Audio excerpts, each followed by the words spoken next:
मैं आपको समझा रहा हूँ स्ट्रक्चर नंबर 14। इससे पहले मैं स्ट्रक्चर और पढ़ा चुका हूँ जिसका नाम है एट हुज बी एट। किसके कहने पर, कोई भी क्रिया किसके कहने पर हुई है, ये आप वीडियो जा करके देख लें। अब मैं पढ़ा रहा हूँ eight the behest of. Eight the behest of का मतलब होता है के कहने पर, मतलब आपने कोई भी क्रिया किसके कहने पर की है। तो जैसे पापा के कहने पर मैंने उसे पीटा, भाई के कहने पर मैं वहां जा रहा हूँ, आपके कहने पर मैंने उसे पैसे दिए, मम्मी के कहने पर मैंने उसे छोड़ दिया। तो ऐसे स्ट्रक्चर को बनाने के लिए सबसे पहले आप अपना इस वाले सेंटेंस को पहले बनाएंगे। जैसे मैंने उसे पीटा तो आई बीट हिम बना देंगे पहले इतना बार। उसके बाद किसके कहने पर, पापा के कहने पर, तो eight the behest of father बोल देंगे। Eight the behest of father, eight the behest of father, eight the behest of father. किसके कहने पर, पापा के कहने पर।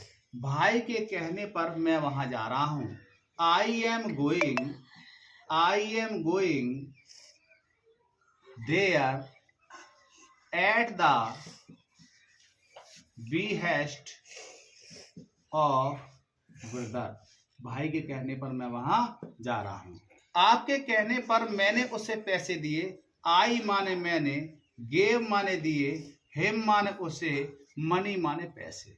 मैंने उसे पैसे दिए किसके कहने पर, आपके कहने पर। तो पहले कहने पर की अंग्रेजी लगाओ, eight the behest of you.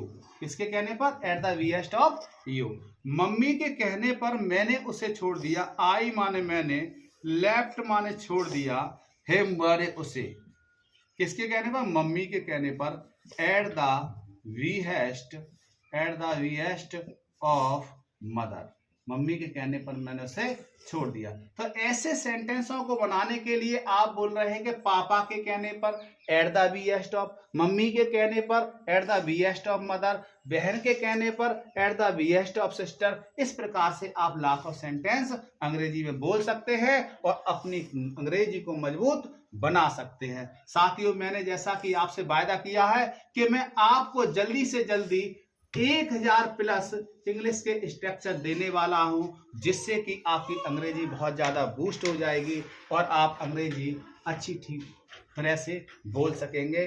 कृपा करके अगर आपको मेरा कंटेंट अच्छा लग रहा हो तो वीडियो को लाइक और सब्सक्राइब अवश्य कर दिया करें, जिससे मुझे मोटिवेशन मिले और मैं आगे वीडियो बनाने की कोशिश करूं।